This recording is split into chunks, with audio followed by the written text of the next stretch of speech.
السلام عليكم ورحمة الله وبركاته. الحمد لله نحمده ونستعينه ونستغفره ونعوذ بالله من شرور أنفسنا ومن سيئات أعمالنا. من يهده الله فلا مضل له ومن يضلل فلا هادي له. ونشهد أن لا إله إلا الله وحده لا شريك له ونشهد أن سيدنا ومولانا محمدا عبده ورسوله. اللهم صل على سيدنا مولانا محمد طب القلوب ودوائها وعافية الأبدان وشفائها ونور الأبصار وضيائها وعلى آله وصحبه وسلم.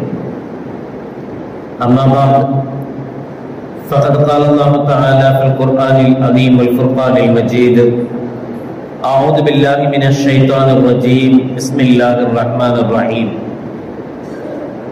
الله ورسوله أحق أن يرضوه إن كانوا مؤمنين. قال النبي صلى الله عليه وسلم: يأتي على الناس زمان الصابر منه على دينه كالقابض على الجمر، أو كما قال عليه الصلاة والسلام. صدق الله العظيم وصدق رسوله النبي الكريم. سبحانك لا علم لنا إلا ما علمتنا إنك أنت العليم الحكيم. رب اشرح لي صدري ويسر لي أمري واحلل عقدة من لساني يفقهوا قولي. إن أريد إلا الإصلاح ما استطعت وما توفيقي إلا بالله. புகழ் அனைத்தும் அல்லாஹ் ஒருவனுக்கே உரித்தாகட்டுமாக. ஸலாத் என்னும் கருணையும் சலாம் என்னும் ஈடேற்றமும் ஈருலக சர்தார் எம்பெருமானார் ரசூலே கரீம் ஸல்லல்லாஹு அலைஹி வஸல்லம் அவர்கள் மீதும் அவர்களுடைய அடிச்சுவடுகளை கடுகளவும் பிசகாது வாழ்ந்து வந்த உத்தம சத்திய சஹாபாக்கள், தாபிகீன்கள், தபா தாபிகீன்கள், நபிமார்கள், வலிமார்கள், ஷஹீதுகள் மற்றும் நம் அனைவர்கள் மீதும் ஏனைய இஸ்லாமியர்கள் மீதும் என்றென்றும் நிலவட்டுமாக ஆமீன். பேரன்பிற்கும் பெரும் மதிப்பிற்கும் உரிய பெரியோர்களே, அல்லாஹ்வின் நல்லடியார்களே, எந்த மதத்தை சார்ந்தவர்களாக இருந்தாலும் அவர்கள் தாங்கள் நம்புகிற கடவுளுக்கு துரோகம் இழைக்கக்கூடாது, தாங்கள் நம்புகிற கடவுளுக்கு கோபம் வரும்படி நடந்து கொள்ளக்கூடாது என்றுதான் எல்லா மதத்தை சார்ந்தவர்களும் நினைக்கிறார்கள், நம்புகிறார்கள். நாம் வாழுகிற வாழ்க்கையும் நம் இறைவனுக்கு ஓப்பமான, இறைவனுக்கு பொருத்தமான, அல்லாஹ் விரும்பக்கூடிய வாழ்க்கை நம் வாழ்க்கையாக இருக்க வேண்டும். இறைவனுடைய வெறுப்புக்குண்டான காரியங்கள், இறைவன் கோபிக்கிற காரியங்களில் நாம் ஈடுபடக்கூடாது. அல்லாஹ் வ ரசூலுஹு அஹக்கு அன் யுர்தூஹு இன் கானூ முஃமினீன். சூரத்து தௌபா 9வது அத்தியாயத்தில் 62வது திருவசனத்தில் அல்லாஹ் ஜல்ல ஷானஹு வ தஆலா சொல்கிறார்: நீங்கள் திருப்திப்படுகிற, நீங்கள் பொருந்திக் கொள்கிற நபர் அல்லாஹ்வும் ரசூலுமாக இருப்பதே சாலச் சிறந்தது. நம்ம ஒன்று செய்யறோம்னா இந்த செயல் இவருக்கு பிடிக்குமா அவருக்கு பிடிக்குமா என்பதை தாண்டி அல்லாஹ்வுக்கு பிடிக்குமா என்பது கேள்வியாக இருக்க வேண்டும். நாம் செய்கிற எந்த செயலாக இருந்தாலும், நாம் பேசுகிற பேச்சு, நாம் உடுக்கிற உடை, நம்முடைய நடவடிக்கை, நாம் செய்கிற வியாபாரம், நம்முடைய கொடுக்கல் வாங்கல், நம்முடைய உறவு முறைகள் எதுவாக இருந்தாலும் அது அல்லாஹ்வுக்கும் ரசூலுக்கும் பொருத்தமானதா அல்லது மீறியதா, அல்லாஹ்வுடைய ரசூலுடைய கோபத்தை உருவாக்கக்கூடியதா என்பதில் தான் நம்முடைய கவனம் இருக்க வேண்டும் என்பதை இந்த திருவசனம் உணர்த்தி காட்டும். ரிதுவானும் மினல்லாஹி அக்பர் ذلك هو الفوز العظيم. அதே சூரத்து தௌபா 9வது அத்தியாயத்தின் 72வது வசனமாக அல்லாஹ் ஜல்லஷானஹு வ தஆலா சொல்கிறார், இறை பொருத்தம் தான் பெரிது. அடுத்தவர்கள் படுகிற சந்தோஷத்தை விட, அடுத்தவர்கள் நம்மை ஏற்றுக்கொள்வதை விட, அடுத்தவர்கள் நம்மை பொருந்திக் கொள்வதை விட நம்முடைய நோக்கம் இறை பொருத்தமாக இருக்க வேண்டும், அல்லாஹ்வின் பொருத்தமாக இருக்க வேண்டும். யார் அல்லாஹ்வின் பொருத்தத்தை பெறுகிறார்களோ ذلك هو الفوز العظيم, அதுதான் மிக பெரும் வெற்றி என்று அல்லாஹ் ஜல்லஷானஹு வ தஆலா சொல்லி காட்டுகிறார். அப்படியானால் நம்முடைய ஒவ்வொரு செயலும், நம்முடைய ஒவ்வொரு அசைவும் அல்லாஹ்வுக்கு பொருத்தமானதாக, இறைவனுடைய பொருத்தத்திற்கு உகந்ததாக இருக்க வேண்டும். இதுதான் நாம் நம்முடைய வாழ்க்கையை அமைத்துக் கொள்கிற நடைமுறை. இதே நிலைதான் எந்த மதத்தை சார்ந்தவர்களாக இருந்தாலும் அவர்களுக்கு இதுதான் கட்டளை, அவர்களும் அப்படித்தான் செய்வாங்க. யாரும் தான் சார்ந்திருக்கிற, தான் நம்புகிற கடவுளுக்கு துரோகம் செய்யணும்னு நினைக்க மாட்டாங்க. அந்த கடவுளுக்கு கோபம் வரும்பாடி செய்யணும்னு நினைக்க மாட்டாங்க. நினைச்சா அவங்களுடைய உள் மனசு குத்தும், ஐயோ கடவுளுக்கு விரோதமாக காரியம் செஞ்சுட்டோமே, கடவுள் என்ன தண்டனை கொடுப்பாரோ என்கிற எண்ணம் ஒவ்வொருவருக்கும் ஏற்படும். இது இயல்பு. நபிகள் நாயகம் ரசூலுல்லாஹி ஸல்லல்லாஹு அலைஹி வஸல்லம் அவர்கள் சொல்கிறார்கள், திர்மிதி ஷரீஃபில் இடம்பெற்றிருக்கிற ஹதீஸ், யத்தி அலன்னாசி ஜமான், மனிதர்கள் மீது ஒரு காலம் வரும், அஸ்ஸாபிரு மின்ஹும் அலா தீனி கல் காபிலி அலல் ஜுமர், அந்த காலத்தில் மார்க்கத்தில் நிலையாக இருப்பவர், மார்க்கத்தின் அனுஷ்டானங்களை அனுஷ்டிக்கக்கூடியவர், நடைமுறைப்படுத்தக்கூடியவர், கல் காபிலி அலல் ஜுமர், நெருப்பு கங்கை விழுங்குபவரை போல இருப்பார். மார்க்கத்தினுடைய சட்டங்கள் எதையாவது செய்யணும் அப்படின்னு நம்ம ஆசைப்பட்டா, நினைச்சா, நமக்கு அதை செய்யறதே பெரிய கஷ்டமா இருக்கும். நெருப்புல கால் வைக்கிற மாதிரி சொல்லுவோமா இல்லையா, அது மாதிரி இருக்கும். தாடி வளர்க்கறது மார்க்கத்தினுடைய ஒரு சட்டம்னு வச்சுக்கோமே. தாடி வளர்க்கணும் அப்படின்னு யோசிச்சுட்டாலே, தாடியா நாமளா வச்சா அவன் என்ன சொல்லுவான்னு தெரியலையே, இவன் என்ன சொல்லுவான்னு தெரியலையே, ஏர்போர்ட்ல போனா இவ்வளவு பிரச்சனை இருக்குமே, அந்த நாட்டுக்கு போகவே முடியாது.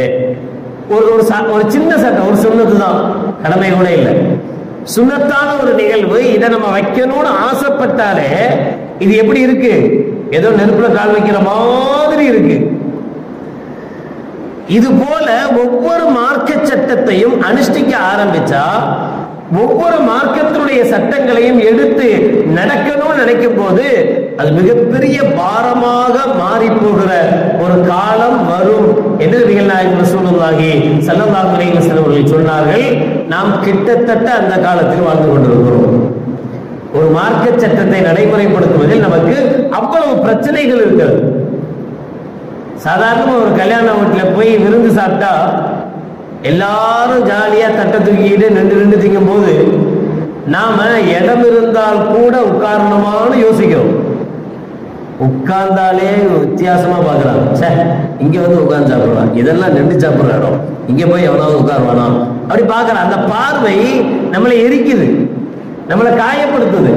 அதனால பரவாயில்ல, உட்கார்ந்து சாப்பிடுறது சுண்ணத்து தானே, பரவாயில்ல நின்று சாப்பிட்டுக்கலாம் என்கிற நிலைமைக்கு மாறிடலாம். தண்ணீர் உட்கார்ந்துதான் குடிக்கணும், உட்கார்ந்து குடிக்கணும்னு நினைக்கிறோம். டீ கையில வாங்கியாச்சு, டீ கடைக்கு போயாச்சு, கைக்கு டீ வந்துருச்சு, அங்க இருக்கிற சேர்ல காலி இல்லை, இடம் இல்லை, உட்காரணும். எங்க போய் உட்கார? ரோட்ல உட்காந்து கீழே காலை மடிச்சு அல்லது குத்த வச்சு உட்காந்து டீ குடிக்கிறதுக்கு மனசு வருமா? அதுக்கு பேசாம நின்று குடிச்சிட்டு போயிடலாம். ஒரு மார்க்க சட்டத்தை நடைமுறைப்படுத்தணும்னு ஆசை வரும் போதெல்லாம் அதுக்கு வேறு யாருடைய பொருத்தமோ, அவங்க என்ன சொல்லுவாங்க, இவங்க என்ன சொல்லுவாங்க, யாரையோ நினைச்சு யாருக்காக வேண்டியோ நாம் செய்ய வேண்டிய செயல்களை, நாம் செய்ய வேண்டிய கடமைகளை பின்தள்ளக்கூடிய, புறந்தள்ளக்கூடிய காலத்தில் வாழ்கிறோம்.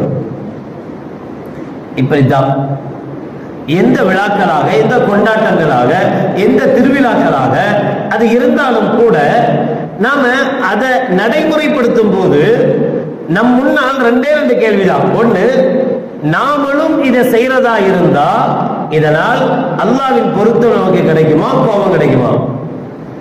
பிறருடைய பொருத்தம் கிடைக்குமா, கோபம் கிடைக்குமா? இவ்வளவுதான். இதை நான் செய்யலைன்னா, உதாரணத்துக்கு புத்தாண்டு வரப்போகுது, சுத்தி சுத்தி அங்கதான் வருவீங்கன்னு தெரியும் இல்ல, புத்தாண்டு வரப்போகுது. புத்தாண்டுக்கு வாழ்த்து சொல்லணுமா சொல்லக்கூடாதா? இது ஒரு பெரிய விவாத களமா போய் நிற்கும். சொல்லணுமா இல்லையா? புத்தாண்டு வாழ்த்துக்கள் அப்படின்னு ஸ்டேட்டஸ் வச்சாலே தனியா நம்ம ஐடிக்கு வந்து நம்மளை காஃபின்னு திட்டிட்டு போற நல்ல மனிதர்கள்லாம் குணமுடையவர்கள்லாம் இருக்கத்தான் செய்வாங்க. சரி, வைக்காம விட்டுட்டா என்ன பிரச்சனை? வைக்கலன்னா நம்மளை சுத்தி இருக்கிற கருப்புசாமி, குப்புசாமி, ஜோசப் அவங்க எல்லாம் இருப்பாங்கல்ல, அவன்லாம் என்ன நினைப்பான் நம்மளை பத்தி?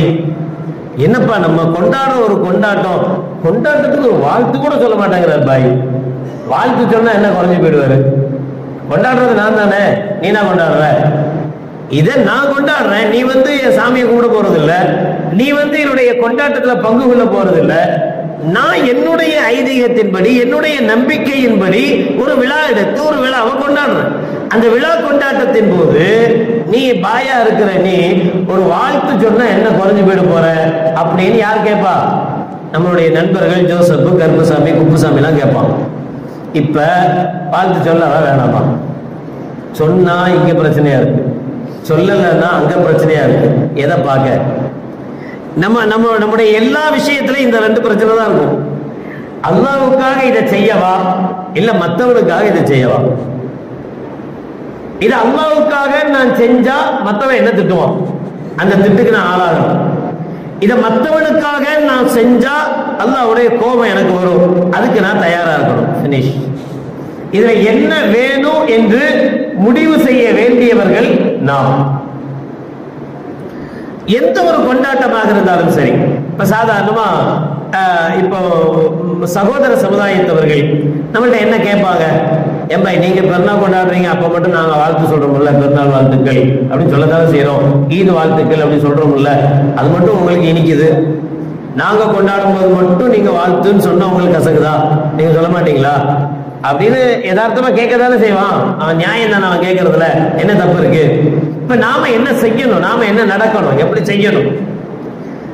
சாதாரணமாக இப்ப புத்தாண்டே வச்சுக்கோ, இந்த பண்டிகை சம்பந்தமாக மார்க்கத்தின் நிலைப்பாடு என்ன, இஸ்லாம் என்ன சொல்லுது இந்த இது சம்பந்தமாக? இஸ்லாம் என்ன சொல்லுதுங்கிறதுக்கு முன்னாடி இந்த புத்தாண்டுக்கு தகுதி வாய்ந்த கிறிஸ்தவர்கள் என்ன சொல்றாங்க? புத்தாண்டை கிறிஸ்தவர்களே தப்புன்னு சொல்றாங்க. அவ்வளவுதான். ஈசா பிறந்தது இந்த நாள் இல்லை என்று சொல்கிறார்கள். ஈசா பிறந்தது எப்பன்னே தெரியல என்று சொல்கிறார்கள். இதெல்லாம் நம்ம ஏற்கனவே பல முறை ஜும்மாக்கள்ல பேசிட்டோம். கிமு கிபி ரெண்டையும் எடுத்து பாருங்க. கிமு இருக்கும், கிபி இருக்கும், ரெண்டுக்கும் மத்தியில சுமார் 200 வருஷ காலங்கள் தொலைஞ்சு போயிருக்கும். 2023க்கு பின்னாடி என்னது? 2024 தானே, அதானே வரணும். இந்த ஜும்மாவுக்கு முன்னால் அப்படின்னு ஒரு டேட் போட்டா என்ன டேட் போடும்? இந்த டேட் போட்டு இந்த மாசத்தை போட்டு 2023. இதுக்கு பின்னால் இன்னைக்கு 28ன்னா நாளைக்கு 29. 29/12/2023 இதான பின்னால் வரணும். கிமு கிபி எடுத்து பாருங்க. கிமு ஆரம்பிக்கிறது 1 ஆரம்பிக்கிறதும் கிபி 1 ஆரம்பிக்கிறதுக்கு நடுவுல சுமார் 200 வருஷத்துக்கு மேல காணா போச்சு. எங்க போச்சு? கிறிஸ்து வாழ்ந்த அந்த வாழ்க்கை இருக்கு, அவர் வாழ்ந்த காலங்கள் முழுக்க இல்ல. ஏன் இல்லாம போச்சு? அதுல அவங்களுக்கு பிரச்சனை இருக்கு. எப்ப பிறந்தாருன்றதுல பிரச்சனை இருக்கு. சரி, யார் கொண்டாடுறாங்களோ அவங்களே பிரச்சனையோட கொண்டாடுறாங்க. வேற வழி இல்லாம எல்லாரும் கொண்டாடுறமே அவங்களும் கொண்டாடிட்டு இருக்காங்க. இதுல நமக்கு என்ன, இஸ்லாம் என்ன சொல்ல வேண்டியது இருக்கு? ஒரு இதை குறித்து, ஒரு ஈசாவுடைய பிறப்பை குறித்து இஸ்லாம் சொல்ல வேண்டிய அவசியம் என்ன இருக்கு? இது அவசியம் இல்லாதது, தேவையில்லாதது ஓப்பனா தெரியுது. சரி, சாப்டர் க்ளோஸ், தூக்கி வச்சிருவோம். ரெண்டாவது, அவங்க கொண்டாடுறாங்களா, நாம வாழ்த்து சொன்னா என்ன? வெறும் வாழ்த்தாக புத்தாண்டு வாழ்த்துன்னு சொன்னோம், தப்பில்லை. அதே சமயம் அவங்களுடைய கேளிக்கைகளில், அவங்களுடைய விளையாட்டுகளில், அவங்களுடைய கொண்டாட்டங்களில் கலந்து கொள்வது கூடாது. அது மார்க்கம் இசைக்காது. அவங்களுடைய கொண்டாட்டம்னா என்ன கொண்டாடுவாங்க?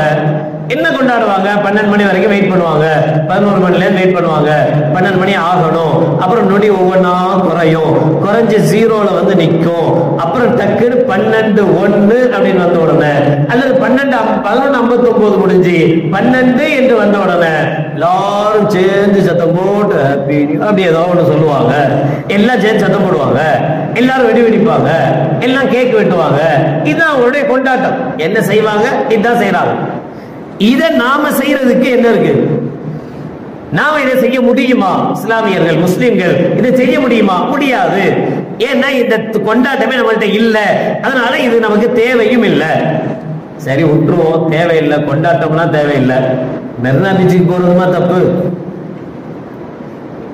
31 மெரினா பீச்சில் போய் எல்லாரும் கொண்டாடட்டும், எல்லா ஹாப்பி நியூ இயர் கத்திட்டு போறாங்க, நம்ம கத்த வேணாம், சும்மா கூட்டத்தை மட்டும் பார்த்துட்டு திரும்பி வந்துருவோமே, என்ன கெட்டு போச்சு? அதுக்குமா இஸ்லாம் தடை விதிக்குது, அதையுமா போக கூடாதுன்னு சொல்லுது என்றால், ஆமா அதுக்கும் தான் போவேனான்னு சொல்லுது. ஏன் போவேனான்னு சொல்லுது அப்படின்னா, எங்கு ஒரு ஹராமான நிகழ்ச்சி நடக்கிறதோ அந்த ஹராமான இடத்தில் இருப்பவனும் தவறு செய்பவருடைய குற்றத்துக்கு ஆளாகிறார். நபிகள் நாயகம் ரசூலுல்லாஹி ஸல்லல்லாஹு அலைஹி வஸல்லம் சொல்றாரு. ஒரு சஹாபி கேட்கிறார், யா ரசூலல்லாஹ் ஸல்லல்லாஹு அலைஹி வஸல்லம், ஒருத்தர் ஒரு நல்லவர், நல்ல காரியம் செய்யறாரு, அவரோட சேர்ந்து நானும் நல்ல காரியம் செய்யணும்னு எனக்கு ஆசை இருக்கு, ஆனா அவர் எங்கேயோ நாட்டுல, வேற நாட்டுல இருக்கிறார், நான் ஏதோ ஒரு நாட்டுல இருக்கிறேன். இப்ப அவர் செய்கிற அந்த நல்ல காரியத்தில் நாம் பங்கெடுக்க முடியுமான்னு கேட்பாங்க. நபிகள் நாயகம் ஸல்லல்லாஹு அலைஹி வஸல்லம் சொல்லுவாங்க, முடியும். அவர் நல்ல காரியம் செய்யறாருல்ல, அது நல்ல காரியம் தான், அவர் நல்லது செய்யறாரு, நான் அவரோட இருந்திருந்தா நானும் இந்த நல்ல காரியத்தை செஞ்சிருப்பேன் என்று நீ அவருக்கு சப்போர்ட் பண்ணா, அவருக்கு சப்போர்ட்டா நீ இருந்தால், நீ அந்த செய்தவரை போல உனக்கும் அந்த நன்மைகள் கிடைக்கும். இதுதான் தீமைக்கும். ஒருத்தன் எங்கேயோ ஒரு பாவத்தை செய்யறான், ஒருத்தன் எங்கேயோ ஒரு தவறை செய்யறான், நாம எங்கேயோ இருந்து கொண்டு அந்த தவறை ஆதரிக்கிறோம், அந்த தவறை சரி காணுகிறோம் என்றால், நாம் சரி கண்டால் தப்பு செஞ்சவனுக்கு என்ன பாவம் கிடைக்கிறதோ அதில் கொஞ்சம் கூட குறையாமல் சரி கண்டவனுக்கும் கிடைக்கும்.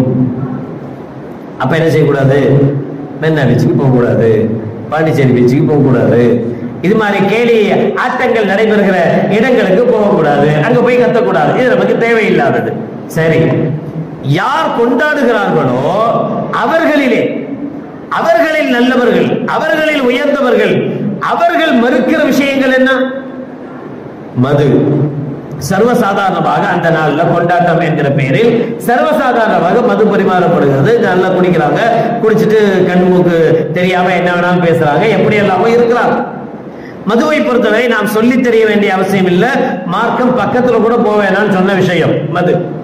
ஆனா இப்ப என்ன ஆகி போயிடுச்சு அப்படின்னா, சர்வசாதாரணமாக இல்ல புத்தாண்டு நியூ இயரு போலன்னா ஃப்ரெண்டு கோச்சிக்குவான், ஒன்னும் இல்ல ஜாஸ்தியாலாம் வேணாம்னு சொல்றான், சும்மா ஒரே ஒரு என்னது பெக்கா, பெக்கு, அந்த பெக்கு மட்டும் போட்டுக்கோன்னு சொல்றான், கொஞ்சோண்டு குடின்னு சொல்றான்.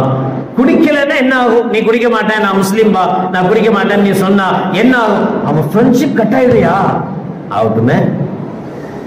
இப்ப நம்ம என்ன செய்யறோம்னா, அவன் ஃப்ரெண்ட்ஷிப் கட் ஆயிடுங்கிறது நமக்கு பெருசா தெரியுதே தவிர அல்லாஹ்வுடைய கோப பார்வை கிடைக்குங்கிறது பெருசா தெரியல. இதான் நான் ஆரம்பத்திலே சொல்லிட்டேன், நமக்கு என்ன பிரச்சனை வந்தாலும் இந்த ரெண்டு விஷயத்தை முன்வைங்க. நான் இந்த காரியத்தை செய்யறதுனால அல்லாஹ் விருப்பப்படுவானா கோபப்படுவானா? நான் இந்த காரியத்தை செய்யறதுனால வேற யாரோ என்ன பாராட்டுவானா திட்டுவானா? இந்த ரெண்டு தான். இப்ப இவனுடைய பாராட்டு திட்டு எனக்கு முக்கியமா, அல்லாஹ்வுடைய பாராட்டும் திட்டு எனக்கு முக்கியமான்னு முடிவு செய்யற இடத்துல நாம இருக்கோம். இந்த காரியத்தை செஞ்சா இந்த காரியத்தின் மூலமாக நமக்கு மோசமான விளைவுகள் ஏற்படுகிறது. மார்க்க ரீதியாக, ஈமான் ரீதியாக, ஈமானை பாதிக்கிற விஷயமாக அது மாறுகிறது. அதனால் அது செய்யக்கூடாது. நாம மட்டுமா சொல்றோம்? முஸ்லிம்கள் மட்டுமா சொல்றோம்? இஸ்லாமியர்கள் மட்டுமா சொல்றோம்? இல்ல, அந்த மதத்தை சார்ந்த கொண்டாடக்கூடியவர்களுடைய எல்லா மத போதகர்களும் இந்த நாள்ல இப்படிப்பட்ட கூத்துல நீங்க ஈடுபடாதீர்கள் என்று சொல்றாங்க. அந்த நாளில் ஏற்படுகிற விபத்துகள் அதிகம். 1ஆம் தேதி பேப்பரை திறந்த உடனே வரிசையா பார்க்கலாம், தண்ணி அடிச்சுட்டு போனா, ஸ்பீடா போனா, அவனோட தொலைறது இல்லை. நான் ஏன் மெரினா பீச்சுக்கு போவேனான்னு சொன்னேன்றது இப்ப புரியும் நினைக்கிறேன் உங்களுக்கு.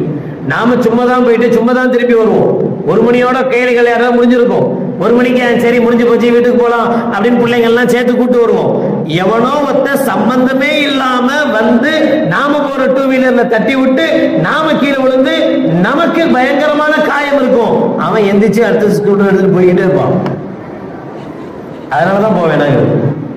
விபத்துகள் யாருக்கு ஏற்படுதுன்னா, யார் தண்ணி அடிச்சானோ அவனை விட சும்மா ரோட்ல போறான்ல அவனுக்கு அதிகமான பாதிப்புகள் ஏற்படுது. டேவிட் பிலிப் என்கிற ஒரு ஆய்வாளர், சும்மா ஹதீஸா சொன்னா நீங்க நம்ப மாட்டீங்க, 1979 இருந்து 2004 வரைக்கும் உண்டான 5,70,00,000 மரணங்களை ஆய்வு செய்திருக்கிறார். 1979 இருந்து 2004 வரைக்கும் 5,70,00,000 மரணங்கள் குறித்து அவர் ஆய்வு செய்கிறார். இந்த மரணங்கள்லாம் எப்படி நிகழ்ந்தது, யாருக்கு நிகழ்ந்தது, என்ன நடந்தது என்று அவர் ஆய்வு செய்கிறார். அந்த ஆய்வினுடைய முடிவில் டேவிட் பிலிப் சொல்லக்கூடிய விஷயம் என்ன தெரியுமா? இதில் அதிகமான மரணங்கள் புத்தாண்டில் நிகழ்ந்திருக்கிறது. இதில் அதிகமான மரணங்கள் புத்தாண்டில் நிகழ்ந்திருக்கிறது. சரி, இதுக்கு 2 காரணம். ஏன் புத்தாண்டில் மரணங்கள் நிகழுது, அதுக்கு என்ன ரீசன் அப்படின்னா 2 காரணங்களை எழுதுறார். ஒன்னு, மதுவினால் ஏற்படுகிற விபத்துக்கள். இது ஒண்ணு, இவனே குடிச்சிட்டு போய் கீழே விழுறது, அல்லது இவன் குடிச்சிட்டு போய் அடுத்தவனை கீழே சாவடிக்கிறது. இந்த 2மே விபத்து, மதுவினால் ஏற்படுகிற விபத்து என்பதுக்குள் கொண்டு வந்துடுறாரு. முடிஞ்சிச்சு. இன்னொரு காரணம் சொல்றாரு, அது இதை விட அதிர்ச்சிகரமான காரணம். அது என்ன தெரியுமா? சில பேருடைய நம்பிக்கை இருக்கு. என்னன்னா, புத்தாண்டு அன்னைக்கு ஹாஸ்பிட்டலுக்கு போறதா, புத்தாண்டு அன்னைக்கு ஹாஸ்பிட்டலுக்கு போறதா. நெஞ்சு வலி துடிப்பார், ஹார்ட் அட்டாக் வந்து நெஞ்சு வலிக்குது, என்னாச்சு நெஞ்சு வலி, எங்க போனோம் ஆஸ்பத்திரி, வேணாம் வேணாம், ஏன் புத்தாண்டு அன்னைக்குமா எவனாவது ஆஸ்பத்திரிக்கு போவானா, ஏதாவது மாத்திரை இருந்தா கொடு, போட்டுக்கிறேன், சமாளிச்சுக்கலாம். என்ன செய்யலாம்? சமாளிச்சுக்கலாம். சமாளிச்சுக்கிட்டு 2ஆம் தேதி என்ன செய்யலாம்? போலாம் ஆஸ்பத்திரிக்கு. 24 மணி நேரம் ஹார்ட் அட்டாக் உன்னை எதிர்பார்த்துட்டே இருக்குமா? ஹார்ட் அட்டாக் வராம 24 மணி நேரம் பாதுகாக்க முடியுமா? அந்த ஆய்வாளர் சொல்கிற காரணம், 2வது அதிகமான விபத்துகள், அதிகமான மரணங்கள் புத்தாண்டில் நிகழ்வதற்குண்டான காரணத்தில் மிக முக்கியமானது என்னன்னா, அந்த நாளில் ஏற்படுகிற அசௌகரியங்களுக்கு, அந்த நாளில் ஏற்படுகிற விபத்துகளுக்கு சிகிச்சை கொடுக்காமல், சிகிச்சையை எடுத்துக்கொள்ளாமல் இருப்பது. இது இருக்கு. அல்லாஹ் பாதுகாக்கணும். மது குடிக்கிறவங்க நம்மள இருக்க மாட்டோம், அல்லாஹ் பாதுகாப்பான். கேலி விளையாட்டங்கள் அது கூட நமக்கு இன்ட்ரெஸ்ட் இருக்காது. ஆனா இந்த 3வது ஒரு பாயிண்ட் சொல்றாரு பாத்தீங்களா, இதுல 70% இஸ்லாமியர்கள் உட்பட்டிருக்கிறார். புத்தாண்டு அன்னைக்கு பிள்ளையை திட்டக்கூடாது. திட்டினா காலம் முழுக்க வருஷம் ஃபுல்லா திட்டிக்கிட்டே இருப்போம். புத்தாண்டு அன்னைக்கு இதை செய்யக்கூடாது, செஞ்சா வருஷம் ஃபுல்லா செஞ்சுக்கிட்டே இருப்போம். புத்தாண்டு அன்னைக்கு ஆஸ்பத்திரிக்கு போக கூடாது, போனா வருஷம் ஃபுல்லா போய்கிட்டே இருப்போம். நவுது பில்லாஹ், அல்லாஹ் பாதுகாக்கணும். ஈமானுக்கு உண்டான முதல் எதிரி தான் இந்த நம்பிக்கை தான். ஈமான்னாலே என்ன? நம்பிக்கை. அல்லாஹ்வை நம்பணும். எந்த விபத்தா இருந்தாலும் சரி, மரணமா இருந்தாலும் சரி, எதுவுமா இருந்தாலும் சரி, அல்லாஹ் நினைக்காமல் வரவே வராது, சான்ஸே கிடையாது. லாரி சக்கரை ஏறி இறங்கி இருக்கும், மொத்த போக மாட்டான். லாரி சக்கரை ஏறி இறங்கிடுச்சு ஆள் மேல, மொத்த போல கொண்டு போனாங்க, ஆஸ்பத்திரிக்கு போனாங்க, அந்த எல்லாம் நடந்தது, அல்ஹம்துலில்லாஹ் நல்லா வெளியே வந்துட்டான். இப்படி ஆள் இருக்கா? லாரி பக்கத்துல தான் உரசிட்டு போயிருக்கும். லாரி ஏறலாம் இல்ல, பக்கத்துல போயிருப்பான். அந்த பயத்துல இவன் கீழே விழுந்திருப்பான், மொத்தம் போயிருப்பான். நடக்குதா இல்லையா? லாரியே ஏறி சாவாதவனும் இருக்கான், லாரி பக்கத்துல போனதுக்கே செத்தவனும் இருக்கான். மரணம் என்பது இறைவன் முடிவு செய்கிற, அல்லாஹ் முடிவு செய்கிற விஷயமே தவிர இன்னைக்கு போனா அது நடக்கும், அன்னைக்கு போனா இது நடக்கும் என்கிற இந்த மூட நம்பிக்கை மக்களிடத்தில், இதுல மதமோ ஜாதி எதுவுமே பாகுபாடு கிடையாது, மக்களிடத்தில் இந்த மூட நம்பிக்கை பெருகி இருக்கிறது. இது அதிகமா மக்கள் நம்புகிறார்கள். இந்த நம்பிக்கை அவர்கள் கஷ்டப்பட்டாலும் கூட ஆஸ்பத்திரிக்கு போக கூடாது நினைக்கிறாங்க. அதனால் ஏற்படுகிற மரணங்கள் புத்தாண்டின் மரணங்களாக கணக்கில் வருகிறது என்று அந்த டேவிட் பிலிப் என்கிற ஆய்வாளர் சொல்லி காட்டுகிறார். இப்ப இதுவெல்லாம் புத்தாண்டில் செய்யக்கூடாத, புத்தாண்டில் நாம் அனுஷ்டிக்க கூடாத இந்த விஷயங்கள் எல்லாம் புத்தாண்டுகளில் நடக்கிறது. இது நமக்கு மட்டுமான, இஸ்லாமியர்களுக்கு மட்டுமான உபதேசம் அல்ல, இது ஒட்டுமொத்த மக்களுக்கான உபதேசம். எல்லோரும் நம்மளுடைய நண்பர்கள் இருக்காங்க, நம்முடைய ஃப்ரெண்ட்ஸ் இருக்கிறாங்க, இப்ப நாம மட்டும் தவிர்த்துக்கிறது இல்லை இது மாதிரி இடங்களுக்கு போகக்கூடாது என்பது. 1000 போலீஸ் பாதுகாப்புன்னு போட்டாங்க ஒரு காலத்துல. புத்தாண்டை முன்னிட்டு 2000 போலீஸ் பாதுகாப்பு, 50 இடங்களில் சோதனை சாவடி. இதுதான் முன்னாடி உள்ள காலங்களுடைய செய்திகள். இன்னைக்கு உள்ள இது என்ன தெரியுமா? சென்னையில மட்டும் 15000 போலீஸ் பாதுகாப்பு போட்டிருக்காங்க. இன்னும் 30ஆம் தேதி டிசம்பர் லாஸ்ட்டுக்கு 400 சோதனை சாவடிகள் வச்சிருக்கிறோம். ஸ்பீடா போக கூடாது, கட்டுப்படுத்தணும் அப்படிங்கிறதுக்காக. ஆனா அதையும் மீறி நடக்கிற விபத்துகள் வருடம் வருடம் பெருகிக் கொண்டே போகிறது. இப்ப நான் என்ன சொல்ல வர்றேன்னு உங்களுக்கு புரிஞ்சுது. நம்ம போறோமா, கொண்டாடுறோமா, கேக் வெட்டினோமா, கூத்தடிச்சோமா, 2வது விஷயம். இதெல்லாம் கூடாது அப்படிங்கிறதுல மாற்று கருத்தே இல்லை. இதெல்லாம் கண்டிப்பா செய்யக்கூடாது.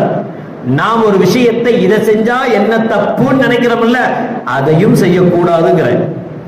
நாம மெரினாக்கு போனா என்ன நினைக்கிறோம்ல, டிசம்பர் லாஸ்ட்ல சும்மா தானே போறேன், கூட்டத்தை பார்க்க தானே போறேன், ஒரு சந்தோஷத்துக்கு தானே போறேன் என்று அதை ஆகுமாக்குறோம்ல, சரி காண்றோம்ல, அந்த சரி காணுவதும் தவறு. இதையும் தவிர்க்கணும். ஏன்? ஒன்னு அது ஈமான் சம்பந்தப்பட்ட விஷயம், இன்னொன்று உயிர் சம்பந்தப்பட்ட விஷயம். நாம சாதாரணமா போயிட்டு வருவோம், எவனோ ஒருத்தன் தண்ணி அடிச்சு தள்ளி விட்டு போயிடுவான். அல்லாஹ் பாதுகாப்பானாக. மோசமான கலாச்சாரங்களில் இருந்து நம்மையும் குறிப்பாக நம் இளைஞர்களையும் அல்லாஹ் பாதுகாத்தல் புரிவானாக. வாஹிரு தஅவானா அல்ஹம்துலில்லாஹி ரப்பில் ஆலமீன். அஸ்ஸலாமு அலைக்கும் வரஹ்மத்துல்லாஹி வபரகாத்துஹு.